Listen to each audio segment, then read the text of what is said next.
Assalamualaikum warahmatullahi wabarakatuh.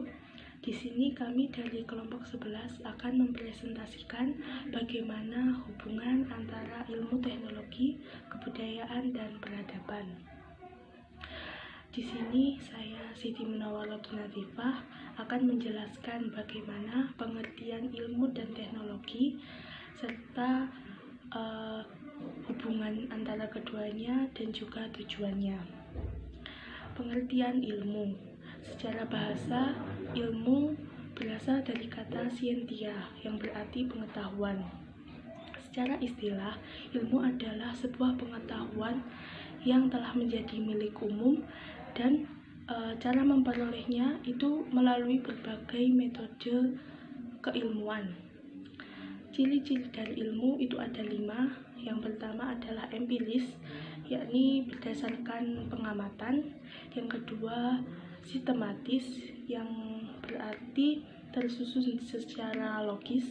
Yang ketiga adalah objektif, yakni bebas dari prasangka pribadi. Kemudian yang keempat adalah analitis, yakni terurai secara terperinci. Dan yang kelima adalah verifikatif, yaitu dapat diperiksa kebenarannya. Kemudian pengertian dari teknologi. Teknologi itu merupakan penerapan dari ilmu itu sendiri, yang mana diwujudkan menjadi sebuah produk atau benda yang terwujud nyata. Unsur-unsur dari teknologi itu ada 7, yaitu yang pertama alat-alat produksi, kemudian senjata, wadah, makanan dan minuman, pakaian dan perhiasan, kemudian tempat berlindung dan perumahan, serta alat-alat transportasi. Hubungan antara ilmu dan teknologi itu saling membutuhkan dan saling berhubungan. Tanpa adanya ilmu, tidak akan ada penerapan atau aplikasi baru untuk teknologi. Dan tanpa adanya teknologi, tidak akan ada yang dapat menikmati penemuan ilmu itu sendiri. Tujuan dari ilmu dan teknologi itu untuk memecahkan segala masalah praktis dan juga mengatasi segala permasalahan yang dihadapi oleh manusia itu sendiri. Terima kasih. Sekian dari saya. Wassalamualaikum warahmatullahi wabarakatuh. Saya Khairul Fatihin ingin menjelaskan sedikit tentang budaya dan hubungan antara ilmu pengetahuan, peradaban, dan budaya. Budaya sebenarnya sudah dijelaskan sangat detail oleh teman-teman sebelumnya, bahwasanya budaya itu berasal dari bahasa Sanskerta, yaitu budaya, yang merupakan jamak dari budi, yang berartikan akal pikiran manusia. Bukan yang berarti perilaku manusia baik atau buruknya. Sedangkan ketika kita mengaca pada definisi Hillary Clinton, bahwasanya beliau mendefinisikan budaya ialah cara kehidupan manusia dimanapun atau bagian masyarakat yang dianggap lebih penting dan lebih diinginkan. Artinya apa?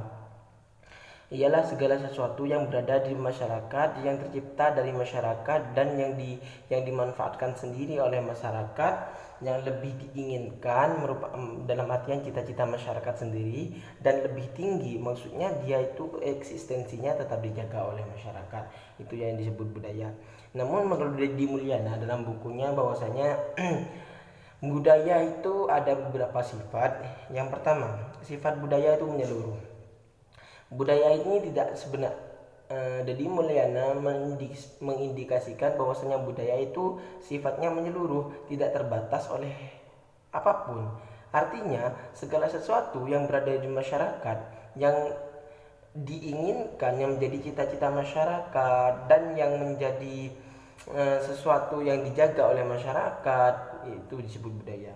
Yang kedua ialah bersifat kompleks, menjadi satu kesatuan antara budaya dengan masyarakat. Jadi ketika kita membahas tentang budaya, maka tentunya ada masyarakat di sana, dan ketika kita membahas masyarakat, tentunya di sana ada budaya. Terkait masyarakat dan budaya sebenarnya banyak perspektif sih. Ada yang mengatakan bahwasanya masyarakat berdiri sendiri tanpa adanya budaya bisa. Dan ada yang juga mengatakan bahwasanya budaya bukan hanya tentang bagaimana kehidupan masyarakat, akan tapi hal yang tidak terbentuk oleh masyarakat pun budaya bisa berdiri sendiri. Namun begini kawan, jika kita mengatakan tentang prinsip-prinsip dasar budaya, bahwasanya budaya adalah sesuatu yang diinginkan, lahir dengan kebersamaan, lahir di tengah-tengah toleransi masyarakat, maka menurut saya budaya tidak dapat dimunculkan ataupun diartikan bahwa sesuatu yang berdiri tanpa adanya masyarakat. Karena sebenarnya masyarakat di sini konteksnya sangat luas. Dalam artian bukan berarti masyarakat ialah yang kita ketahui dalam satu desa atau satu pelosok, akan tapi masyarakat di sini adalah sekumpulan orang yang mempunyai satu visi yang sama, seperti itu.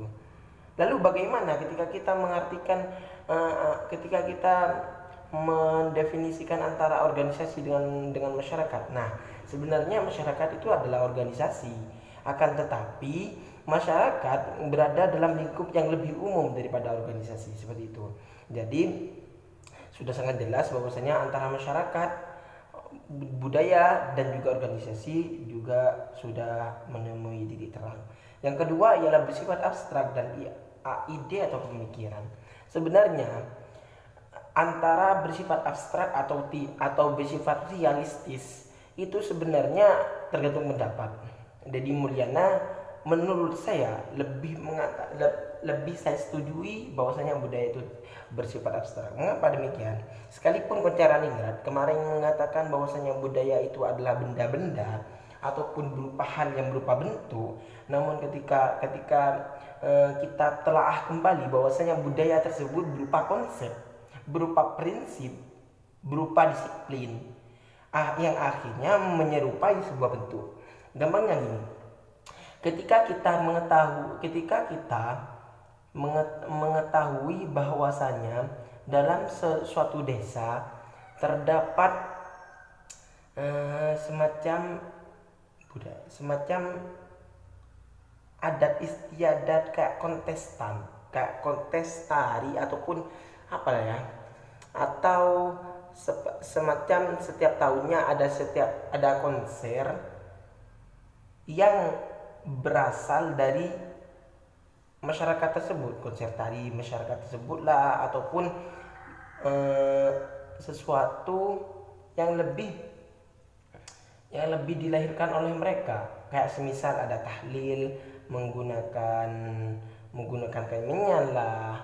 Sebenarnya yang disebut budaya tersebut bukan kemenyannya, bukan diciptanya kemenyan lalu bentuk kemenyannya bagaimana kemenyan itu bau, semerbak, harum, bukan seperti itu, tapi konsep atau prinsip dasar yang mengatakan bahwa kemenyan dapat mengantarkan doa-doa kepada Tuhan. Nah, itu yang disebut budaya sebenarnya, kawan. Jadi ketika kita mengatakan budaya itu bentuk realistis, boleh, tapi menurut saya yang sangat kental, yang sangat dekat dengan hakikat kebudayaan itu adalah bersifat ide dan bersifat abstrak. Lalu selanjutnya ialah bersifat penentu dari perilaku komunikatif. Yang saya sebutkan sebelumnya bahwasanya memang budaya tercipta dari komunikasi antar masyarakat. Jadi budaya diciptakan bukan hanya terdiri dari satu bentuk perilaku komunikatif, akan tapi dalam lingkup toleransi masyarakat, dalam lingkup kerjasama masyarakat, gotong royong masyarakat yang disetujui, yang lebih menjadi cita-cita mereka bersama dan kemudian dijaga eksistensinya, itu yang disebut budaya. Selanjutnya saya ingin menjelaskan tentang hubungan ilmu pengetahuan, peradaban dan budaya. Yang kita ketahui lebih simpelnya begini. Kalau mungkin kalian baca saja makalahnya, yang lebih simpelnya bahwasanya budaya adalah seperangkat ilmu pengetahuan. Artinya apa? Antara budaya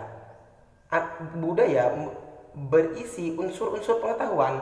Jadi terciptanya budaya itu adalah sekelumpulan unsur-unsur pengetahuan yang menjadi satu, lalu menjadi satu konsep. Nah itu. Jadi sudah sangat jelas mereka itu berhubungan antara budaya dengan ilmu pengetahuan. Lalu yang kedua, antara hubungan budaya dengan peradaban. Ini mungkin begini saja. Saya sebutkan secara teoristik bahwasanya antara ilmu pengetahuan dengan budaya itu aslinya ada satu titik terang hubungan mereka, yaitu bagaimana budaya berupa nilai-nilai yang mengacu pada ilmu pengetahuan. Artinya apa? Budaya diciptakan untuk benar-benar menerima konsep ilmu pengetahuan dari beberapa pihak sehingga meningkatkan kualitas kehidupan mereka. Seperti itulah titik terangnya. Lalu yang kedua, antara budaya dengan pendidikan. Sebenarnya budaya dengan peradaban.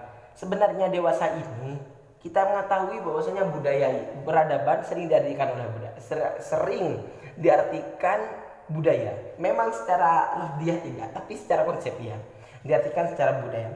Akan tetapi ketika kita telah kembali bahwasanya konteks peradaban ini memiliki satu titik terang perbedaan, akan tapi berhubungan satu sama lain. Seperti itu. Seperti yang dikatakan Will Durant yang pernah saya baca sedikit dari buku The Story of Civilization yang mengatakan bahwasanya sebenarnya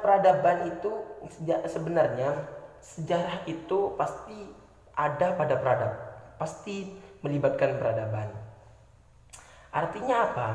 Ketika Will Durant mengatakan seperti itu, artinya dalam suatu masyarakat ada yang namanya peradaban, ada yang namanya budaya. Nah, akhirnya dalam dua konsep perbincangan tersebut ditengah-tengahi oleh Syekh Syauqi Abu Khalil yang mengatakan bahwasanya peradaban itu adalah sesuatu yang sedang terjadi, yang sifatnya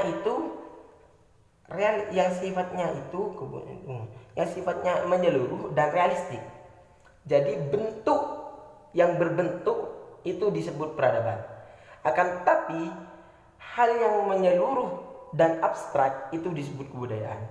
Jadi sebenarnya sesuatu yang menyeluruh itu bisa disebut peradaban, bisa disebut budaya.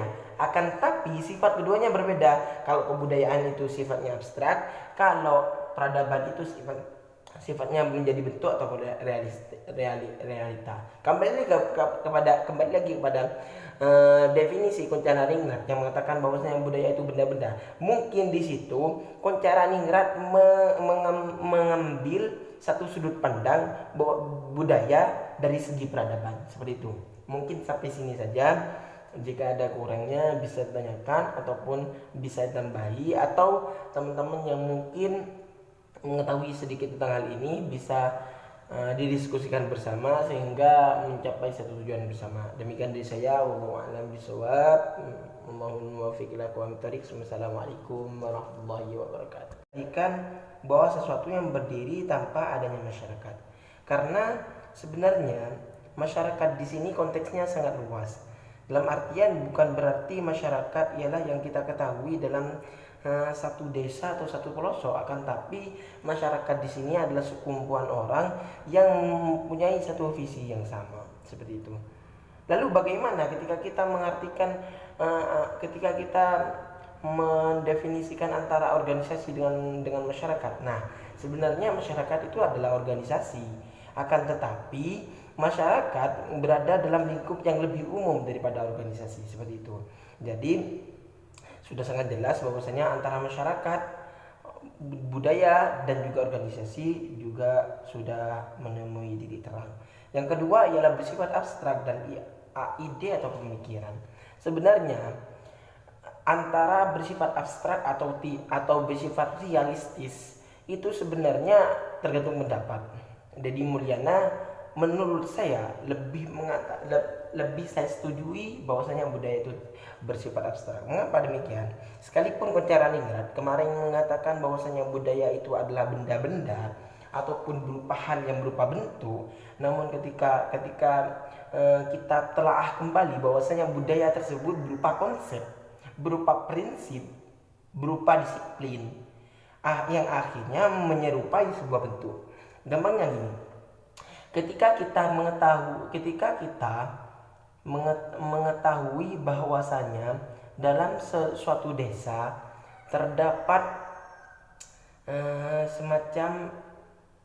semacam adat istiadat kayak kontestari ataupun apa ya, atau semacam setiap tahunnya ada konser yang berasal dari masyarakat tersebut, konser tari masyarakat tersebut lah, ataupun sesuatu yang lebih dilahirkan oleh mereka, kayak semisal ada tahlil menggunakan kemenyan lah. Sebenarnya yang disebut budaya tersebut bukan kemenyannya, bukan diciptanya kemenyan lalu bentuk kemenyannya bagaimana kemenyan itu bau, semerbak, harum, bukan seperti itu, tapi konsep atau prinsip dasar yang mengatakan bahwa kemenyan dapat mengantarkan doa-doa itu titik terang perbedaan, akan tapi berhubungan satu sama lain. Seperti itu. Seperti yang dikatakan Will Durant yang pernah saya baca sedikit dari buku The Story of Civilization yang mengatakan bahwasanya sebenarnya sejarah itu pasti ada pada peradaban, pasti melibatkan peradaban. Artinya apa? Ketika Will Durant mengatakan seperti itu, artinya dalam suatu masyarakat ada yang namanya peradaban, ada yang namanya budaya.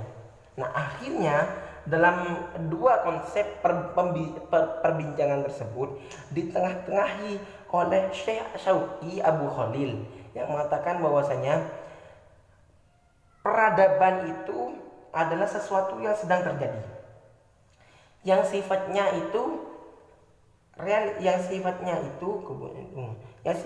menyeluruh dan realistik.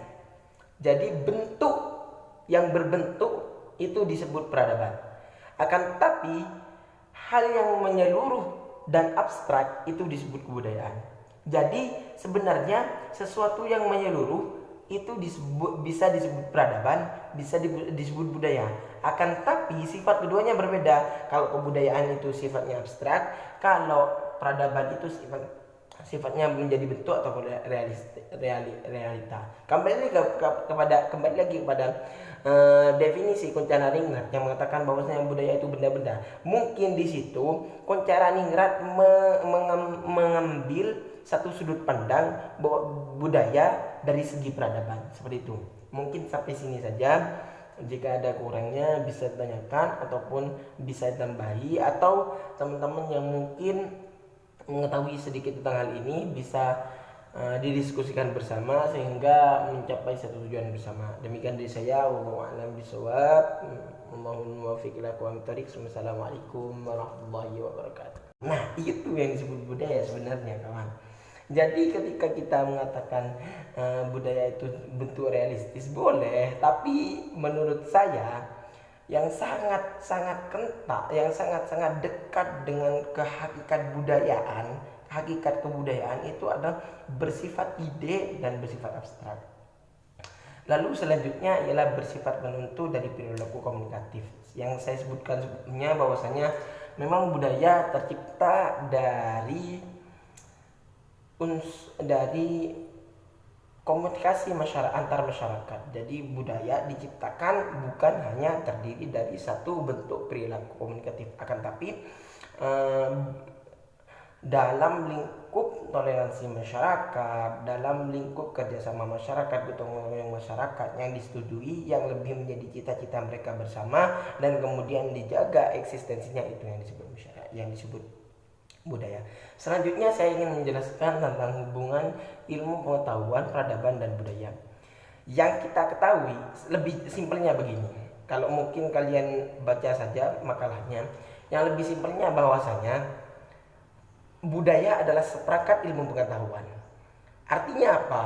Antara budaya berisi unsur-unsur pengetahuan. Jadi terciptanya budaya itu adalah sekelumpulan unsur-unsur pengetahuan yang menjadi satu lalu menjadi satu konsep. Nah itu. Jadi sudah sangat jelas mereka itu berhubungan antara budaya dengan ilmu pengetahuan. Lalu yang kedua, antara hubungan budaya dengan peradaban. Ini mungkin begini saja.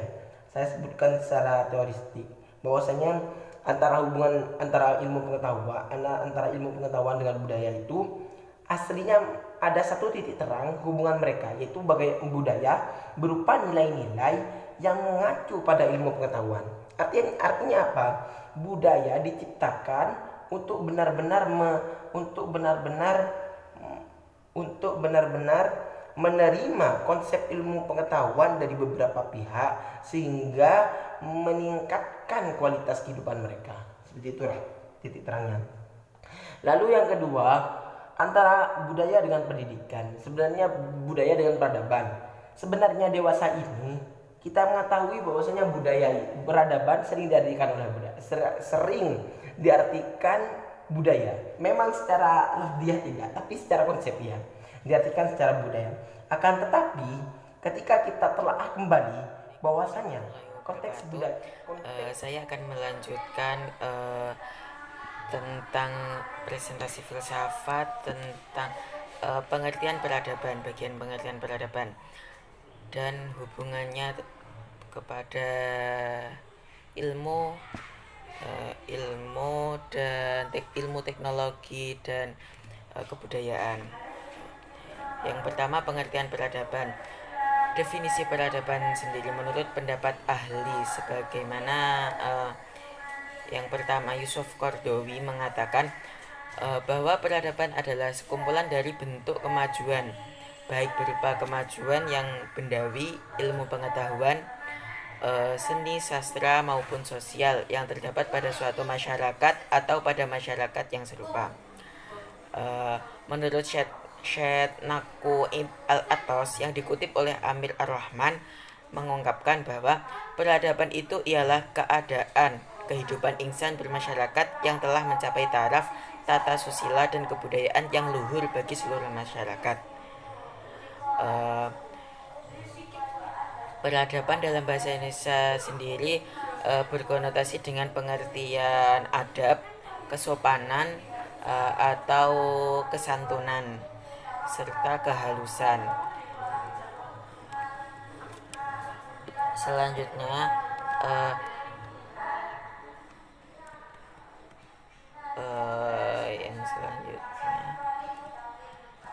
peradaban menurut beberapa pendapat, ya ini yang pertama, Oswald Spengler. Peradaban adalah kebudayaan yang mengalami perubahan dan menekankan pada kesejahteraan fisik dan material. Yang kedua, Ani Ahira. Peradaban adalah kebudayaan yang mengalami kemajuan yang tinggi. Selanjutnya KBBI. Peradaban adalah kemajuan yang menyangkut sopan santun, budi bahasa, dan kebudayaan suatu bangsa. Selanjutnya yakni hubungan kebudayaan, budaya, ilmu, dan peradaban. Pengertian ilmu sendiri tahu adapun pendidikan adalah proses pembelajaran pengetahuan, keterampilan, dan nilai kepada orang lain dengan menggunakan peranata-peranata dan institusi masyarakat yang bertujuan untuk menciptakan suatu kecerdasan intelektual. Adapun kebudayaan merupakan seperangkat nilai dan peraturan yang dimiliki masyarakat untuk dijadikan patokan dalam bertingkah laku. Dengan demikian, dari uraian-uraian tadi, pengertian-pengertian tadi, sangatlah jelas bahwa budaya dan pendidikan merupakan suatu kesatuan yang saling memberikan potensi aktualisasi dan ruang cipta baik dan terarah. Bahkan dikatakan bahwa budaya menjadi faktor peserta didik dapat berkembang sesuai dengan pendapat yang dikemukakan oleh George F. Knell bahwa pendidikan adalah enkulturasi melalui mana seorang anak yang bertumbuh diinisiasikan ke dalam cara hidup masyarakatnya. Sehubungan dengan hal ini, maka terdapat hubungan antara pendidikan dan budaya. Jadi pendidikan sendiri berhubungan erat dengan budaya karena kebudayaan merupakan interaksi sosial dengan masyarakat sekitar, yang kebudayaan sebagai tolak ukur dalam menentukan tingkah laku di dalam sekitarnya. Sekian dari saya, ada kurang lebihnya mohon maaf. Wassalamualaikum warahmatullahi wabarakatuh.